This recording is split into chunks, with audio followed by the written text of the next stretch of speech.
کہتے ہیں کہ مفتی تقی عثمانی صاحب میرے سامنے آ کر بات کریں. بھائی کیوں کریں؟ آپ کی اوقات کیا ہے مفتی تقی عثمانی کے سامنے بیٹھنے کی؟ آپ پہلے اپنا لیول تو ثابت کریں کہ آپ مفتی تقی عثمانی صاحب کے سامنے بیٹھنے کی طاقت رکھتے ہیں, آپ کے اندر یہ جرت ہے بیٹھنے کی.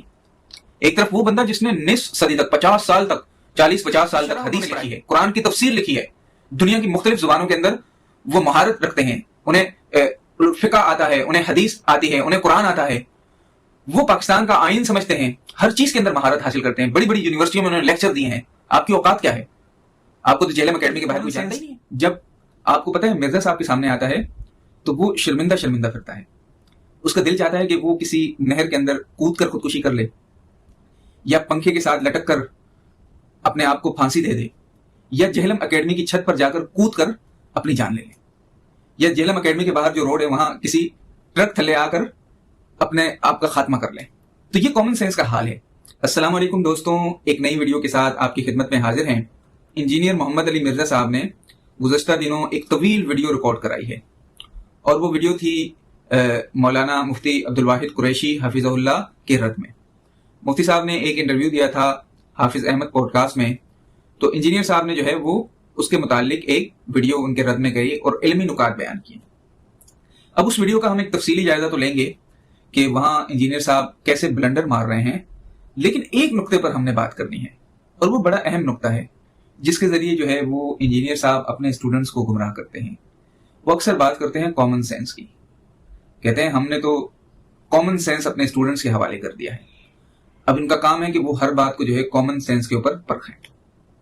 بظاہر تو یہ بات بہت اچھی لگتی ہے کہ بھائی ایک بندہ جو ہے کامن سینس کی بات کر رہا ہے اور کامن سینس کو پھیلا رہا ہے, تو ظاہر بات ہے اس کی بات کی اہمیت بھی ہونی چاہیے کہ کامن سینس تو بہت اچھی چیز ہے.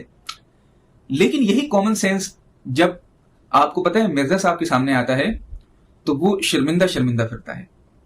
اس کا دل چاہتا ہے کہ وہ کسی نہر کے اندر کود کر خودکشی کر لے, یا پنکھے کے ساتھ لٹک کر اپنے آپ کو پھانسی دے دے, یا جہلم اکیڈمی کی چھت پر جا کر کود کر اپنی جان لے لے, یا جہلم اکیڈمی کے باہر جو روڈ ہے وہاں کسی ٹرک تھلے آ کر اپنے آپ کا خاتمہ کر لے. تو یہ کامن سینس کا حال ہے. آپ کہیں گے بھائی کیسے؟ تو صرف میں ایک بات عرض کروں گا جو مرزا صاحب کی اس طویل ویڈیو کے اندر ہے, کہ مرزا صاحب کہتے ہیں کہ بھائی مجھ سے ڈگری کا مطالبہ کیوں کیا جاتا ہے. مجھے بار بار لوگ کیوں کہتے ہیں کہ بھائی آپ کے پاس ڈگری نہیں ہے تو آپ کو بات کرنے کا حق نہیں ہے, آپ کو بات کرنے کی اتھارٹی نہیں ہے, آپ کے پاس سند نہیں ہے. اور پھر وہ بڑی مثالیں بھی دیتے ہیں, کہتے ہیں دیکھو آرمی چیف کے سامنے تمام بڑے بڑے علماء کرام گئے تھے, تو آرمی چیف نے قرآن کے تراجم پیش کیے, اس کی تفسیر پیش کی, اور لوگوں نے کوئی اعتراض نہیں کیا.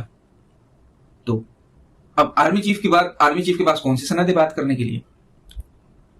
تو بات تو ان کی ایک حد تک ہمیں کامن سینس آتے ہیں, ٹھیک ہے, لیکن آپ کو پتہ ہے یہاں مرزا صاحب کیا باریکی کر رہے ہیں؟ مرزا صاحب بہت چالاکی کر رہے ہیں. یہاں مرزا صاحب سے اگر کوئی شخص ڈگری مانگ رہا ہے تو ڈگری کا مطلب یہ نہیں ہے کہ وہ اپنی کوئی کاغذی سند لے کر آئیں. ڈگری کا مطالبہ یہ نہیں ہوتا, بلکہ کامن سینس یہ ہوتا ہے ڈگری کا مطالبہ کہ بھئی آپ نے کسی استاد سے علم کو حاصل نہیں کیا ہے. آپ اسلام کی جو ہے موٹی موٹی باتوں پر بات چیت نہیں کر رہے, ایک ایسی باتیں آپ نہیں بیان کر رہے کہ جو بہت عام سی ہیں اور اس پر کوئی اختلاف نہیں ہے. اگر آپ ایسی باتیں بیان کریں کہ جس پر کوئی اختلاف ہی نہیں ہے, اب وہ مثال دیتے ہیں کہ بھئی ایک بچی اگر آپ کو کہے کہ سود حرام ہے تو آپ اسے ڈگری مانگو, بالکل ہم نہیں مانگیں گے, کیونکہ سود پر تو کسی کا اختلاف ہی نہیں ہے نا. یہ تو ایسی چیز ہے کہ جو تمام مسالک والے تمام علماء کرام 14 صدیاں اور 15ویں صدی شروع ہوگی, کسی کا بھی اختلاف نہیں ہے. تو ایسی چیزیں اگر آپ بھی باتیں کرتے ہیں تو ہم آپ سے بھی ڈگری نہیں مانگیں گے. آپ کہیں کہ نماز کے اتنے فرائض ہیں, اتنی سنتیں ہیں, اس طرح نماز پڑھی جاتی ہے, انبیاء کرام نے اس طرح دعوت دی, تو آپ سے کون بحث کرے گا؟ اصل میں اختلاف وہاں ہوتا ہے جب آپ جو ہے اختلافی مسائل پر اپنی رائے دیتے ہیں, اور رائے بھی ایسے حتمی رائے, اور وہ ایسی رائے کہ جو 1400 سال کی روایت کے خلاف ہے, صحابہ کرام کے فہم کے خلاف ہے, احادیث کے خلاف ہے, اور قرآن کے قوانین کے خلاف ہے. تو جب ایسی رائے آپ دیں گے تو اس کا آپ کو اتھارٹی نہیں ہے. مسئلہ یہاں پر یہ ہے, ڈگری آپ سے کوئی نہیں مانگ رہا.